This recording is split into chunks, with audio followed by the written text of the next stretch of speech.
Well, this is incredibly exciting. I've been wanting to play Decked Out for a little while now, but I've been terrible at finding the keys. I haven't been able to find a single one. I occasionally look around the shopping district. Nothing. Absolutely nothing. And every single time I've been on the server, someone has been AFK in the AFK chair, which means that they get the right to the key that drops out every couple of hours. But today there's no one there, and the timer is actually almost at the end, which means that, oh, I guess it might be my chance. So I'm going to plonk my bottom into this iron box and chill out for a little while. I'll see you soon. Oh, and if you don't know what Decked Out is, I would highly suggest watching the video that is down in the description. If I forget to put it in the description, I really apologise. Nice! The button's opened up! I can press it, and... where do I stand? Have I got it! Yes! Woohoo! Alright, I can play Decked Out. And that was very almost grabbed by Mr. Exubervoid. I could have been sniped. Oh. Well, I'm a total moron. I had absolutely no idea that the starting kit that you get actually comes with a Decked Out key. This is incredibly embarrassing. Oh, well, I guess it means I've got 2 Decked Out keys, so we can do 2 runs in today's episode. That's not exactly a bad thing, is it? I'm quite happy about that, actually. I still don't know how I didn't realise that, though. I've watched Tango's tutorial like 3 times, and it is very clear right at the start. He mentions that you already have a key. It's just what am I? A spoon. A gigantic spoon. Basically a ladle at this point. Anyway, let's stop faffing about. I guess it's time to do it. This feels incredibly scary. So I've got my compass. Alright. I guess I've got to reset my spawn, chuck all my items in here, and we can get going. So... oh, goodness gracious me. Okay, so I have got to just try and find my way. I'm being so very... That scared me. That scared me. Man, I am so bad at reading a compass in Minecraft. This is not a skill that I have perfected at all. It's been so long. Oh. Okay, so it is in this direction, right? I mean, as I say, this is not a skill that I've really done much. I mean, is it here? Oh. Oh, we might... no? Okay, let's try walking around. So maybe I'm above it, but maybe there is a kind of underside to the room, potentially? That could be the move. Yes, yeah, look, here we go, here we go. So I was clearly in the right spot, but I was too high up. So it's now pointing backwards. Oh. Oh. There it is. There it is. So I actually managed to get loot. This is good. That's one of the bosses. Okay, we have to be very careful.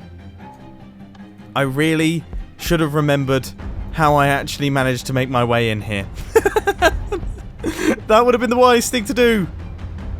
That would have been the wise thing to do. Why did I not take note of where I came in? Okay, I seem to remember this. I do remember this. I kind of remember this. Yes, yes!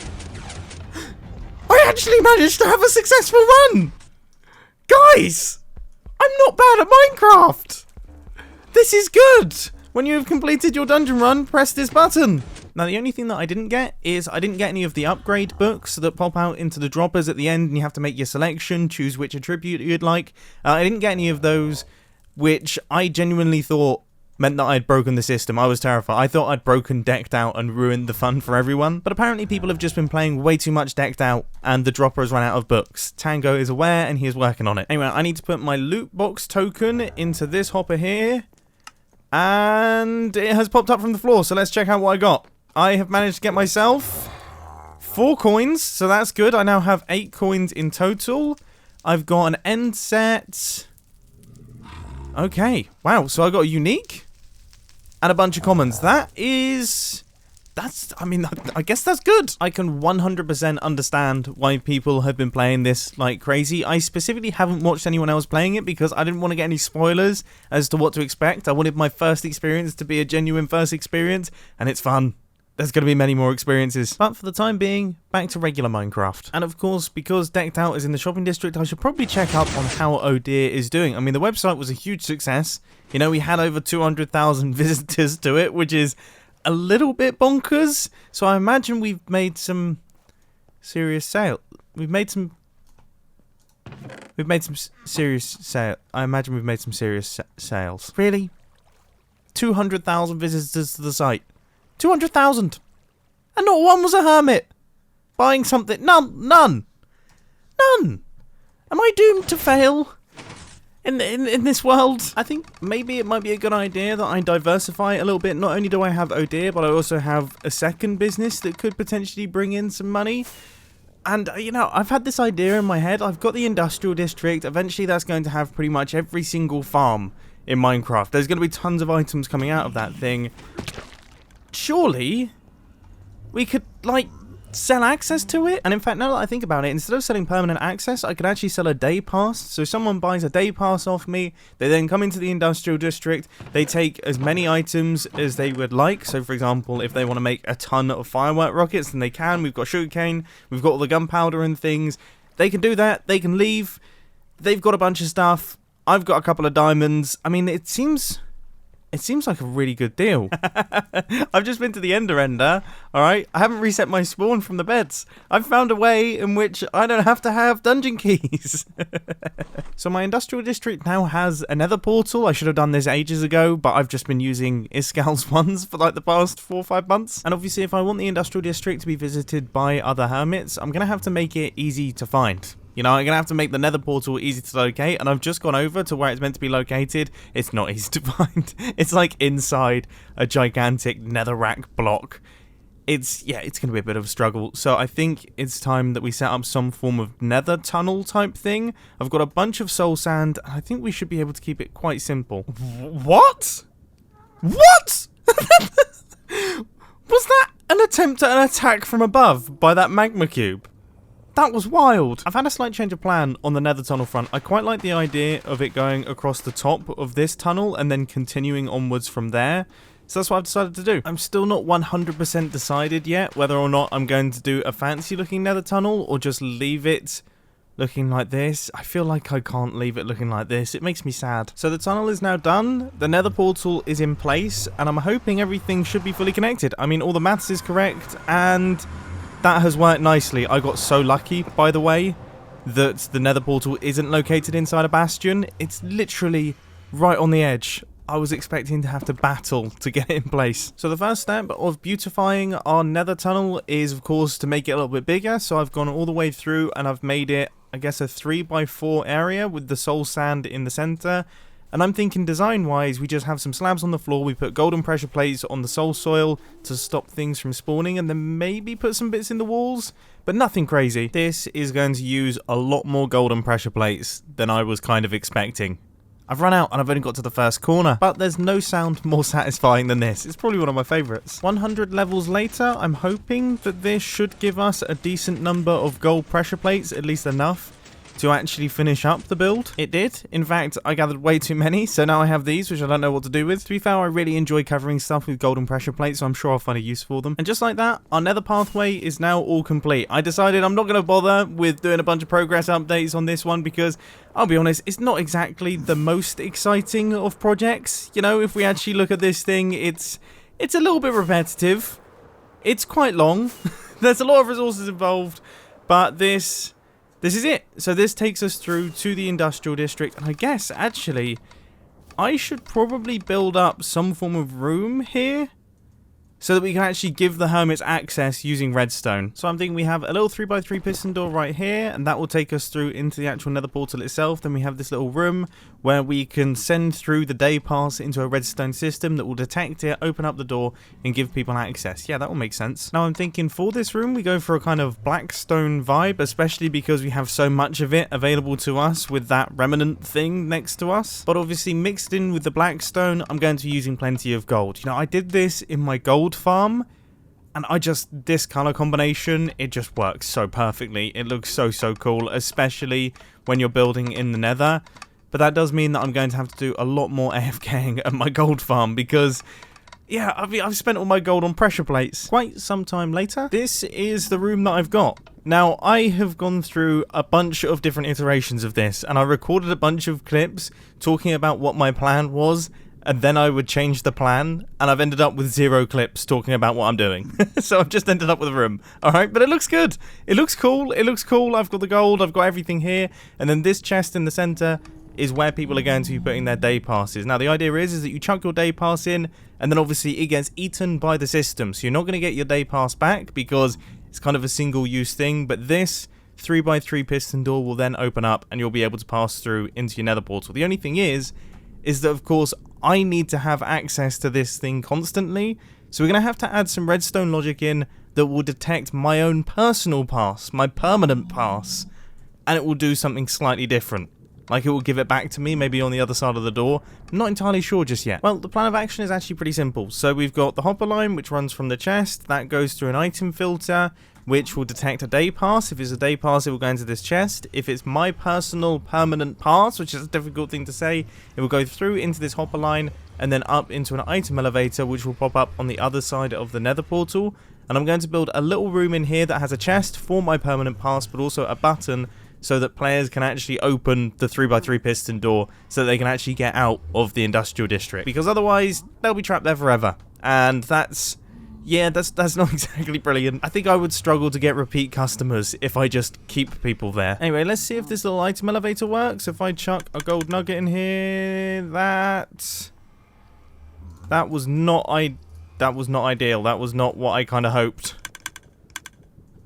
would happen, but that's more like it. There is honestly no better day than when you make a very subtle adjustment to a redstone contraption, like changing the repeater timings or something, and it just works. Yes! I was getting increasingly frustrated at not being able to get around. My inventory is just filled with junk. It was driving me up the wall, but that happening, that beautiful repeater right there, that has actually brightened my day. Now let's build up a 3x3 piston door, and that involves using this wondrous machine, which I absolutely love. I could use this all day. If I didn't have Hermitcraft episodes to make, this is probably what I'd be doing. I've just thought, alright, so I've got a lot of the 3x3 piston door in place, but I haven't cleared out any of the area above. What are the chances that lava is going to pour in and destroy my redstone contraption? I'd say they're pretty high. I really can't see what's happening here, but I'm going to give this thing a test regardless. I mean, that looks... it looks promising. I mean, let's see. I'm just going to fly around the room a little bit. Our door's open. Okay, that's good. And then if I flick the lever again, door is closed. All right. Sweet. From there is a very fiddly process of hooking up a bunch of pulse extenders and just doing a bunch of frustrating tiny little bits of redstone. But now the system should, in theory, be working. So I've got these 2 passes right here. If I just chuck this one in, you can see this is an industrial day pass. Door opens up. Everything is working properly. That is looking good. And the door stays open for a long time. So the Hermit has plenty of opportunity to actually get through the door. If they don't manage to get through the door in that time, alright, that's on them. Okay? They're going to have to buy another pass. Then if I just grab my perma pass and chuck that into the chest, you can see that the system also works. Then you can also hear that the item elevator kicks into action and my perma pass is given back to me. So, yeah. I mean, this system is now ready to go. I've also got the exit button as well. I mean, it's all up and running. It's all functional, which is obviously fantastic, but currently my industrial district doesn't really have too many items in it because I've kind of been neglecting this place. So I'm going to activate some things. Cool. And I'm going to pop off for the night. And hopefully when we come back, there will be thousands upon thousands of resources waiting for me. Well, I think it's safe to say that that was a huge success. In fact, it was arguably too successful. You see, I came downstairs at around about 1 o'clock in the morning and I checked up on the farms and things. And I saw that the storage system was already beginning to overflow. So I decided to switch off all of the farms just to save the server a little bit. Because there are thousands upon thousands of items flowing through this system. I mean, look at how many melons we managed to get. It's completely bonkers. We also managed to get a decent number of sugarcane holding zombies. I mean, this is quite the army. Now, what I want to do today is I want to work on a new area of the industrial district. So originally I had this space earmarked for a bamboo farm, but I'll be honest, I don't think I need a full-length bamboo farm. Like, that might be a bit ridiculous. I don't even know what I'd use bamboo for. So instead, I'm thinking we segment it. So we have one half be the farm that I want to build today. The other farm is going to be the bamboo farm on that side. The farm that I want to build today is a TNT-powered tree farm, and we have got plenty of space for it. So stage number 1 is to get the actual water platform in place, because of course all of the water needs to push all of the items down into some form of storage system. Now, it probably doesn't need to be as big as I'm making it, but it will look quite dramatic, and it will look incredibly cool on the map that we have of the industrial district. I was right, this already looks cool, and I haven't even got all the water in place, and I haven't actually got the farm itself in place. I hope it's not going to be... We should be fine. I mean, the TNT explosions are going to be happening in the middle area, so yeah, we'll be okay. I just really don't want to build this thing and then activate it and just completely obliterate my storage system. That would be a bad day in the office. The next stage of the process is gathering up a bunch of glass that I can use to surround this thing. Now, I'm going to be honest, I don't know if this is going to be enough. Oh, no. It was bound to happen. But, oh, that's actually super depressing. And now his friend's turn. How many creepers are there in this system? I'm going to deal with that situation in a little bit, because it's a frustrating situation and I don't want to think about it. For now, water is in place, so now we can actually start doing the interesting bits. We're going to get some TNT exploding in here. Does this actually work? It's been a little while since I've built one of these. That is good. Hopefully it shouldn't blow anything up. That is also good. I mean, obviously, we're going to have to add in like a little holding chamber type thing to keep the TNT up so that it explodes somewhere in the middle here. But this is stage 1, and already I'm excited. Oh, and just so you know, I've been doing some thinking. The reason the TNT is in the center is because I want to have one tree farm on this side, which is going to be for, say, oak wood.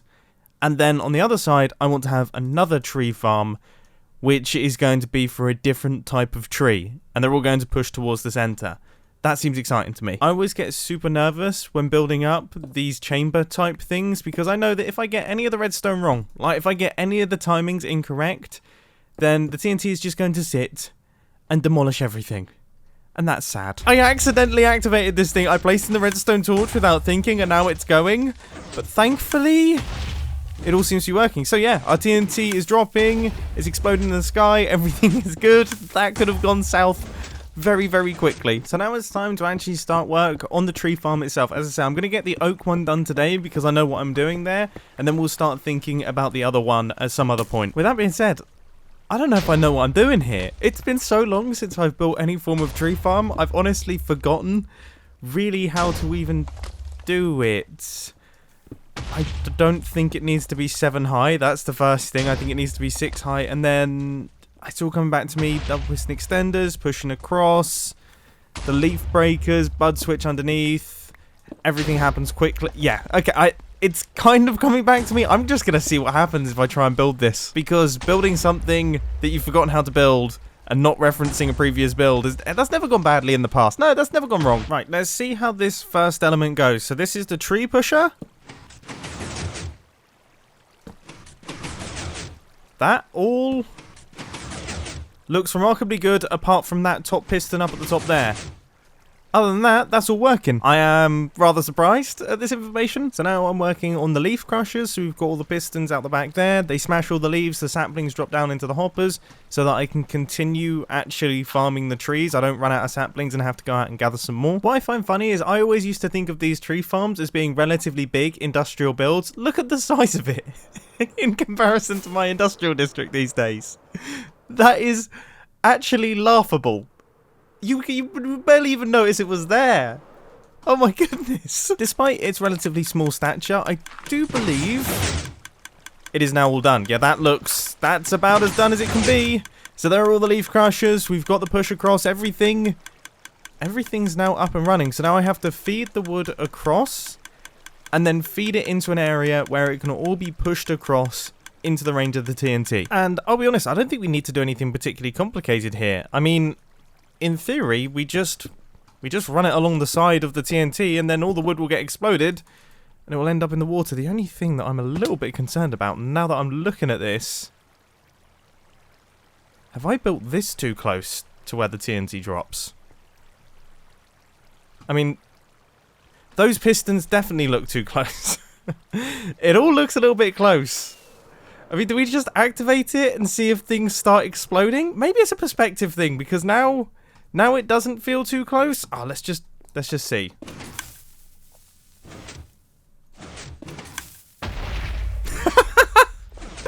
Alright. Well, that's so not ideal.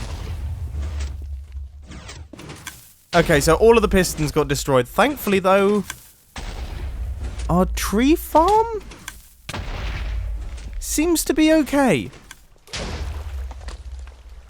So that's far enough away. Alright, I was going to be very upset if things started getting destroyed. Alright, okay, let's move these pistons then. I actually don't have to move anything because the TNT completely destroyed all of them. So I suppose that helps the disassembly. This is still too close? That is alarming to me. I was not expecting that. I totally thought this would be far enough away. If I'm not in the clear now, I'm going to be incredibly, incredibly upset. I mean, it's kind of difficult to tell because everything is encased in obsidian. But it doesn't look like we're getting any breakage. So this is good. I think I might have finally come up with a solution here. So I guess now we give the entire system a whirl and see what happens. This is always a tiny bit nerve-wracking, okay? The first activation of a tree farm. I mean, that looked pretty good. That was good. That's good. That's good. Nothing seems to be breaking. Is it making its way to the first smart piston? Has that pushed across? I mean, that looks good. And now it's managing to make its way over to the next set of smart pistons. But to be honest with you, it looks like it's being exploded way earlier than I was expecting it to be. I kind of thought it would go across the side of the TNT, but it doesn't even look like it makes it there. But that is good. It's kind of good. It just means that we're never going to run into issues where the wood doesn't get exploded. All of that is working. It's all dropping down into the hoppers. Everything should be functioning. I have to be very careful that I don't get blown up here. But look, we've got 42 bits of wood already. So our tree farm is an absolutely massive success. Everything seems to be functioning nicely. I'm now going to go and play Decked Out. I've been thinking about it all day. I want to do it right now. But first, I got to feed the old base because clearly it is struggling. Wow, we are... That was close. We almost killed this thing. Anyway. Decked Out time, let's do this. And checking into my little Decked Out box, it looks like I've actually got myself a book. So Tango has replenished all of the books in the system, and he also handed out books to people that needed them. I managed to get myself Beast Sense 1, which is pretty handy. It means I'll be able to see where the beasts are inside the map every now and again when a little bell rings. I am getting nervous, but I'm also getting excited. There's my compass. Has Chuck got all of the items in? That doesn't sound good. Well, that sounds like... It sounds like it's right there. Okay, this could be an incredibly short run. That's all I'm going to say. Alright, so to activate the dungeon, place the shulker deck against the sea lantern, and then press the button above. Boom. Okay. I think we're good to go. Yes, that is bad. That is not good. The boss is right there. So we have got to be... Oh, man. Oh, man. I totally lucked that out. I didn't even think about how I was meant to do that. What was I thinking doing it like that? What was I doing? That was unwise. Okay, I mean, I kind of need to go... Where do I need to go here? There is the Ravager boss. And he's now running for me, so probably shouldn't have got his attention. Probably not. Probably shouldn't have done that. Probably... Oh, no! Wow. Ah, Decked Out is difficult. And I didn't set my spawn. I'm a terrible human being. I think this clearly proves that I got very, very lucky on my first run of Decked Out, because normally... As you can see, it's pretty brutal. Yeah, it's not exactly a forgiving game. Right, let's hit the button. We will get our Decked Out box back. And also... Okay. I think stealth. Stealth seems like the way to go. Yep, 100%. Oh! Oh! No one's AFK at the thing. I just got myself another key. Alright. I'll play that in the next episode. I hope you've enjoyed this one. It's been a lot of fun. I'm excited about Decked Out. I'm excited about everything that we did today. Oh, but I'm more excited about Decked Out, to be honest with you. I can't stop thinking about it. I just want to win. I genuinely have so much respect for Tango for building such a complete and just well-engineered game in Minecraft. It's amazing. This should be a real game. Like, the game mechanic is a fun game mechanic. It should exist in an actual game. But he's managed to make it work in Minecraft and work well. Like, it's proper good.